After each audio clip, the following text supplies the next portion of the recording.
Hey guys, DJ here at Top Tick Cards and Games, and today I'm going to do a throwback deck profile to a Yu-Gi-Oh deck from the March through September 2007 format. It was the format that was used for U.S. Nationals that year, as well as SJC Indianapolis. Me and some of my friends are going to be playing this in between rounds and on Friday and stuff at the WCQ this year, so if you're interested in playing the format or like the video, you can stop by and play some games with us. So I'm going to do a profile for the machine deck. The format was commonly known as the Troop Dupe Scoop format because of how strong the Card Trooper machine duplication interaction was, and I think the machine deck took the best advantage of it while not being the most powerful deck in the format. It also showcases a lot of the other super influential cards from the format, like Trap Dust Shoot. So let's get into the list. We have 3 Cyber Dragons and 3 Cyber Phoenix. One of the real strengths of this deck was it's able to keep your opponent off a lot of their plays by shutting off their brain controls and stuff with Cyber Phoenix while getting rid of their easily normal summon monsters with Trap Dust Shoot. And we have a lot of machine monsters to protect with Cyber Phoenix and a lot of floaters to find kind of our combos. Cyber Dragon was just a really good card. Then we have 3 Decoichis. Deco is another floating machine, finds us our combo cards and produces card advantage just by sitting on the board while also being a machine to protect with Cyber Phoenix and give us a little bit of a defensive game when we set it.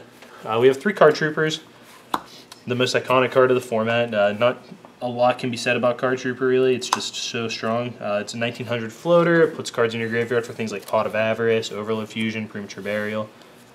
And with Machine Duplication, it puts 5700 damage on the board.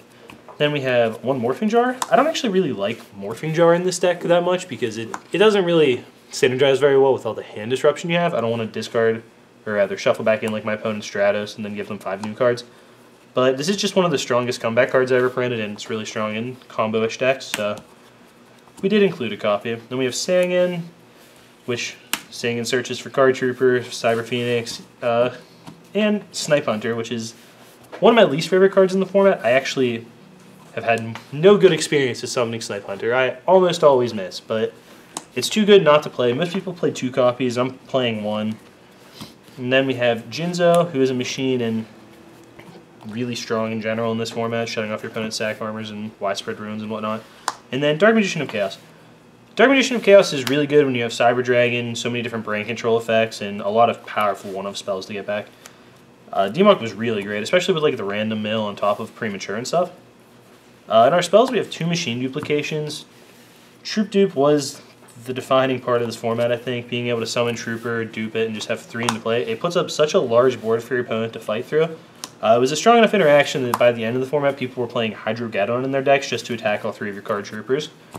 Now, that does put them pretty far ahead as well, and this deck doesn't really account for that. It's kind of based on an earlier version of the format before people picked up Hydro at the very end at SJC Indy.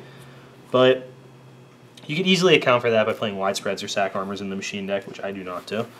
Then we have 2 Brain Controls. Brain Control obviously helps you put a ton of damage on the board. You can brain your opponent's Trooper and dupe it, which is a really awesome play. Then we have Snatch Steal, basically just better brain control. And Premature Burial. Preem is one of the key power spells of the format, letting you put extra machines into play, letting you Premature Demok or Jinzo. Even get back like your Snipe Hunter to clear their back row so you can win the game. As far as power spells for dealing damage, we also have Limiter Removal. Almost all of our monsters are machines, doubling their attack. It makes it pretty easy to deal 8,000. Like I said, Troop Dupe is already 57. Another key number to keep in mind is Cyber Dragon plus Trooper is 4,000, which means it's either a 2-turn clock or with Limiter Removal you can just kill your opponent. Then we have Future Fusion and Overload Fusion. These cards are pretty, like, hit or miss. Future Fusion is okay. Like, you can just play it turn 1, dump 2 Cyber Dragons for a Cyber Twin, and your opponent has to deal with it. Typhoon was at 1 this format, so they have like Heavy Storm, Typhoon, and if they play Trunade to make the Overload go away. But if they Trunade it, you can Overload for your Chimera Tech, or Future for your Chimera Tech as well, which is another big power play. So it's hit or miss. I don't know. I like the card. It's in my deck, obviously. I wanted to play a lot of sweet, powerful combos, but it's not the most consistent card. Overload Fusion is another insane comeback card or just power play card if you have Future. Late in the game, you can just remove your yard to make a giant Chimera Tech and clear their board or just kill them. If you happen to draw it with Future Fusion, you can just win the game on accident, though. And then we have Heavy Storm and Giant Trunade to completely clear back rows, and 1 copy of MST. Playing MST this format is a lot like playing it in Goats. You really don't just want to gun it on back rows. You ideally want to save it for Premature, Snatch Steal, or Call to Haunt it. but you can also just use it to clear away one back row to make a big play. To refuel and also make more comeback plays, we have Pot of Avarice. Avarice lets us make multiple troop do plays if you really wanted to. It lets you put back in Cyber Dragons and various different things. Get an extra use out of Jinzo maybe.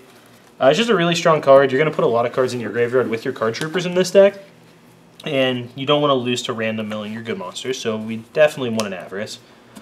When we have Nobleman of Crossout, I mentioned before a big play could be Cyber Dragon Trooper to put your opponent on a turn 2 clock. If they like T-set turn 1, set a monster in a back row, you can Cyber Dragon, knock, Trooper, and hit for 4,000. If you have the limiter, you can just cheese them out of the game turn 1. Then we hit one of the most iconic parts of the format, to me at least, the hand disruption. We have Confiscation, 3 Trap Dust Shoots, and a Mind Crush. One of the main reasons the Machine deck was so good was you got to play all these cards in a pretty aggressive shell, and these cards were all extremely disruptive to the several Destiny Hero variants in the format. Being able to keep your opponent off their Stratos, or off their Destiny draw, or even just shuffling their Malicious or Discommander with Dust Shoot, made it really, really hard for those decks to function. So that's why we're playing the full 5 hand disruption cards. And if you play this format, you'll know that Dust Shoot is probably the most infuriating thing to play against. Your opponent summons a Cyber Phoenix or something, flips Dust Shoot, puts back in your only normal summonable threat. The game has just got a lot harder. Then after that, we just have Power Traps. We have Torrential Tribute, Ring of Destruction, Mere Force, and Call It Haunted.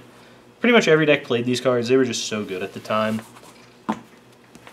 For the extra deck here, we have Cyber End, Cyber Twin, and Chimera Tech.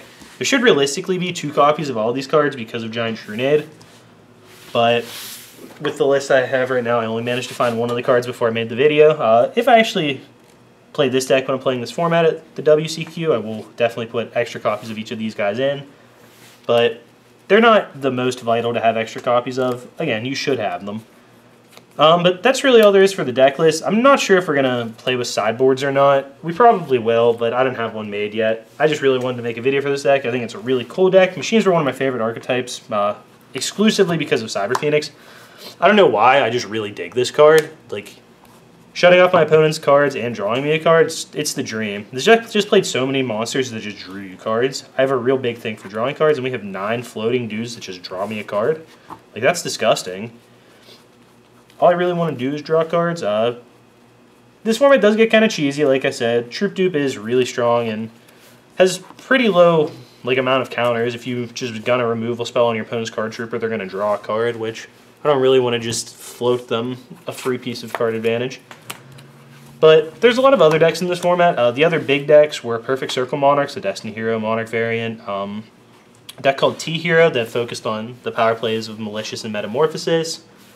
There was the standard Monarch deck, it was just playing like Gravekeeper Spies and Monarchs.